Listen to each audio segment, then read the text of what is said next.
Sometimes, we need a little extra help from those individuals who've left us, but are still able to communicate with us from the beyond. Take Luke Skywalker, for example.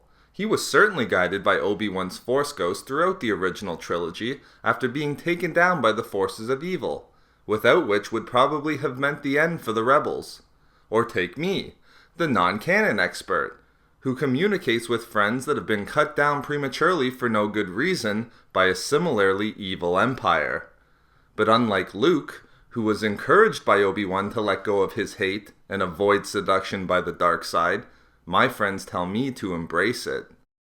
But leaving all that aside for now, I've always wondered, if Qui-Gon Jinn was the first known Jedi to learn the skill of becoming a Force Ghost, and was the one who taught Yoda and Obi-Wan this secret ability, then why wasn't Qui-Gon also present as a Force Ghost with Yoda, Obi-Wan, and Anakin at the end of Return of the Jedi? In this video expose, I will answer this question and solve the mystery of why Qui-Gon Jinn wasn't a Force Ghost in Return of the Jedi. However, there's a lot more surrounding the answer to this question, so I will also describe how an individual becomes a Force Ghost, how Qui-Gon learned the ability, and how he appeared as a Force Ghost to Obi-Wan in the canon TV series, The Clone Wars. Oh, and very reluctantly, even the non-canon expert feels the pull of the canon, so all of the information in this video is official canon. To understand why Qui-Gon Jinn wasn't present as a Force Ghost in Return of the Jedi, we first have to determine how an individual becomes a Force Ghost in the Star Wars universe. The ability to manifest one's consciousness into a Force Ghost, or Force Spirit, could be achieved through specialized training. However, the knowledge for doing so was only open to the adherents of the light side of the Force, and not the dark side. This ability to manifest oneself after death was made possible by energy present in the living force flowing into the cosmic force. The living force was an aspect of the Force that fed from the energy of living things, whereas the cosmic force was a facet of the Force that bound everything together from the energy that was fed into the cosmic force through the living force. So, if that's how an individual could become a Force Ghost, how did Qui-Gon Jinn become the first Jedi to learn this secret ability? Well, during Qui-Gon's life, he began to discover the secrets wherein he could manifest his consciousness after his death. These discoveries caused him to travel to a planet simply known as the Force Planet. This planet was not found on any star map and was located in the center of the galaxy. Not surprisingly, given its name, and because it was the birthplace of the midichlorians, the planet had an exceptionally strong connection with the Force. While on the Force Planet, Qui-Gon Jinn came into contact with the Force Priestesses, who understood and learned the secret to transform and manifest themselves into a Force Ghost.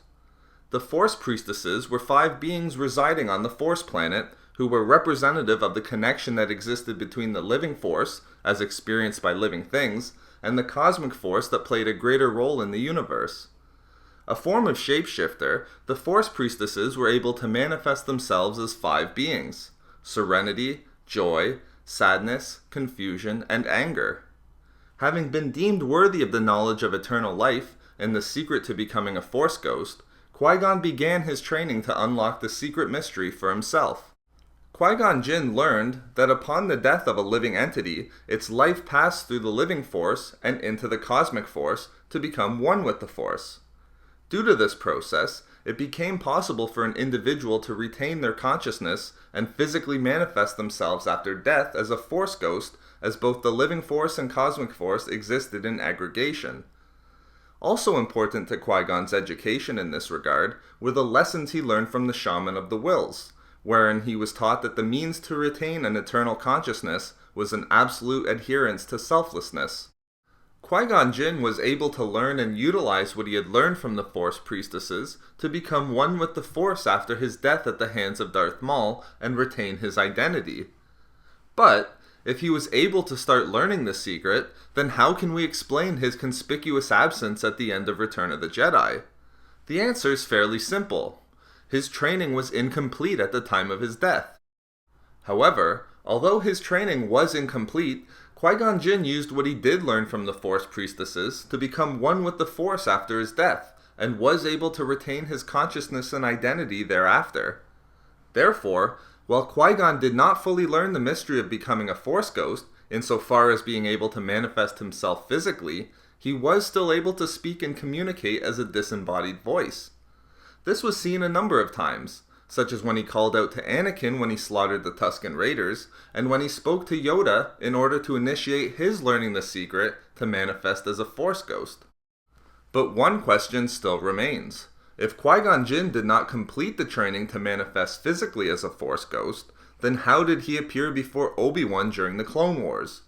Surely this had to be an inconsistency, or perhaps Qui-Gon learned the secret and achieved the ability after his death. Well, not quite. The reason why Qui-Gon was able to manifest himself as a Force ghost to Obi-Wan has to do with the planet upon which the event took place, namely, the planet of Mortis. Mortis was a mysterious and ethereal realm that was in a section of the galaxy known as Wild Space. That is, a vast group of unknown star systems located on the very edge of the galaxy. The planet itself was a conduit in which the Force flowed through. We learned from Qui-Gon Jinn himself, after being prompted by Obi-Wan, that the reason he could appear before Obi-Wan as a Force ghost was due to the fact that Mortis acted as an amplifier of the Force.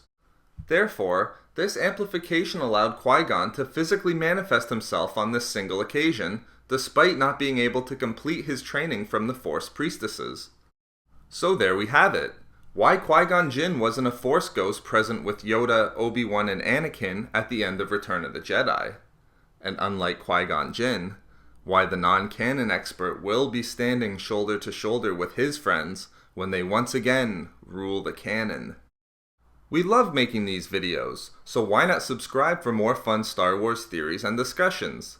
Also, if you enjoyed the video, think about giving a like or leaving a comment. If not for me, for the Force Priestess Sadness.